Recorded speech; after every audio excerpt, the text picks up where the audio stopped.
Hi, I'm Tim Sales. This short clip is to respond to the claim most people fail at MLM or network marketing. My first thought on this is to question who would make this claim. Please ponder that. It should reveal to you that the person is pretending to be a victim. My guess is someone is simply trying to justify why they quit network marketing or never started.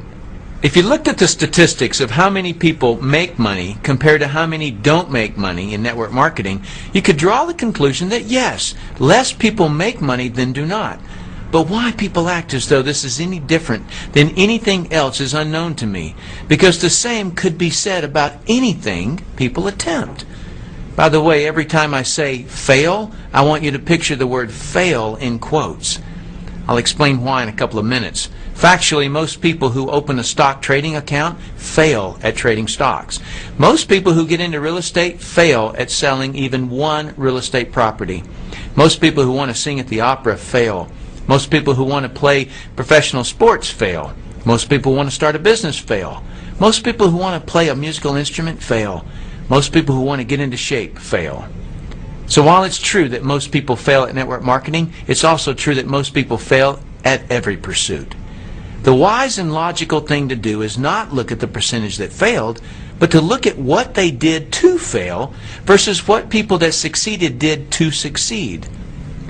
For those who have never been in network marketing, please allow me to explain to you how misleading this claim that most people fail actually is. To get into a network marketing company, it typically takes less than $50 to purchase a starter kit, which is all that is required to join a company. And logically, a new person will purchase some products so they'll know what they're selling. So let's say it costs a total of $300 for the products in the starter kit. Now, according to the people who claim that most people fail, if that person who bought their kit stops doing the business at any time in the future, they failed. That's how that statistic is calculated. But get this. In most network marketing companies, if the person quits, they could send the products back within a certain time and get a refund. So their true loss is only the $50 starter kit and maybe a product restocking fee.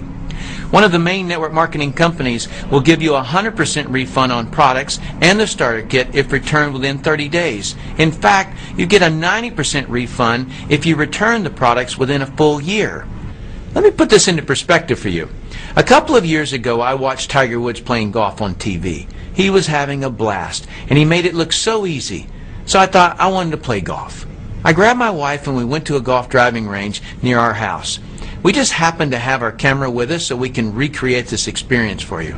We weren't horrible at it and thought it would be fun and challenging to get involved with golf. We both went down to the local golfsmith store and bought some golf clubs, bags, shoes, balls, and a couple of training books and DVDs. Walked out an hour later having spent $4,000. We went to the driving range a few times to practice, which cost us about $20 each trip. We played a couple of times at a local golf course for about $80 plus $30 to ride in a little golf cart. So it was about $110 each time we played. I then read about a beautiful golf course in Naples, Florida at the Ritz-Carlton Resort. We drove there and it cost us about $700 a night to stay at the hotel and $200 each to play the course. That day, we played. It was around 100 degrees outside and we sweated for 4 hours straight. I played terrible and hated the experience. I hated it primarily because I performed terribly and the heat made it very uncomfortable. We left Naples having spent $1,200. When we got home, I threw the clubs in the garage and haven't played since. So my golf experience cost me about $5,000, of which none of it was refundable. Why didn't I post up a website and write about how the golf industry is ripping people off, and when you look at the statistics, the odds of playing golf like Tiger Woods is less than 0.0001%? Why didn't I scream and yell about the unfairness that the actual cost of the golf club is only about $6, but Golfsmith charged me $100 each club? I didn't post a website like that because I'm not playing victim. I know what happened. I didn't fail at golf, I quit. Allow me to point out some similarities between my golf experience and network marketing. Watching Tiger Woods having fun was like me going to a business presentation and getting excited. Going to the driving range with my wife was like asking a friend to join me. It looked fun and we thought we would be able to do well at it.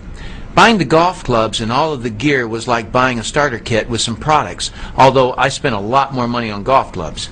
Buying the books and training DVDs is similar to buying the training materials in network marketing. The fact that I didn't perform to my expectations that day in Naples is very similar to someone not having immediate success in network marketing. What I am sure of is that every person who is a professional golfer has had days where they didn't play to their expectations, but they evidently didn't quit. They stuck to it. Their interest in being great at golf was greater than their interest in quitting. The truth is, I didn't fail at golf. I quit golf. All the millions and millions of people who have golf clubs in their garage and aren't playing golf now didn't fail at golf either. They quit. The true facts are, it takes no effort to quit network marketing. Just throw your kit in the garage and not do it anymore. That's all it takes to quit. So when you hear people claim that most people fail in network marketing, picture all the golf clubs in people's garages, all the gym memberships that are inactive, all the in-home exercise equipment that have clothes hanging on them and haven't been used in months, all the musical instruments sitting unused in their cases, and all the real estate no money down seminar tape sets sitting in the closets or on the bookshelves unused. If someone is going to claim to you that most people fail or most don't make money in network marketing, ask them to put it into perspective compared to all the other things people attempt to do. If they have integrity, they will say, it isn't any different. Most people quit at everything. In fact, in my early days, I did quit network marketing for about 2 weeks. Then decided that I wasn't going to quit because it was my only shot at making big money. I devoted myself to learning the business and went on to earn a lot of money, just like anyone who has ever accomplished great things in their life. The decision someone makes on the day they get involved or the day they buy a business starter kit is not the important one. The important one is the decision they make when they realize what it's really going to take to succeed. If Tiger Woods could have walked on the golf course and played as well as he does with only a couple of months of practice, Nike wouldn't pay him $100 million to wear their logo. Tiger is great because he worked his guts out. Network marketing isn't any different. Business, very simply, is a person or a company making people's lives better. What one needs to learn to accomplish that in network marketing is communication skills. And communication skills are just like a golf swing. It's something you learn, not something you're born with. My point in having you visualize the word fail in quotes is that people don't fail at things. They quit before they've learned the necessary skills to do them. That's all. So quitting is not the same as failing. While I'm on this issue, let me also comment briefly on the claim your odds of making big money in MLM are slim to none. I'm sorry to be disrespectful to the people who make this claim, but this is an irrelevant claim. If I want to get fit, what are the odds that I actually will? Huh? That seems like an irrelevant question, doesn't it? Why? Because odds have nothing to do with me getting off the couch and tossing the potato chips in the trash. Odds are incorrectly used when performance can alter the odds. If I roll a die, there's no performance involved. So someone can say the odds of rolling a 3 are 1/6. Or if I flip a coin, there's no performance involved. The odds are 50-50. If I buy a lottery ticket, there's no performance involved. Therefore, odds can come into play. But if I'm trying to putt a little white ball into a hole on the golf course, there's performance involved.